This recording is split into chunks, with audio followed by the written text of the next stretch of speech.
We've all been there. A pimple that just won't quit. And yes, pimple extraction can be oddly satisfying. But if you don't do it right, you risk scarring, infection, and long-term skin damage. First, let's understand what's actually happening under the skin.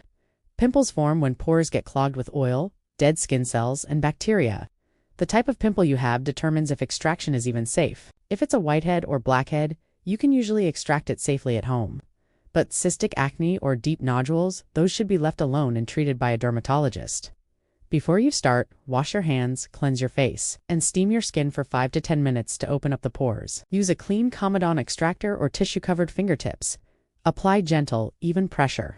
If nothing comes out with light pressure, stop. Oversqueezing can push bacteria deeper and cause inflammation.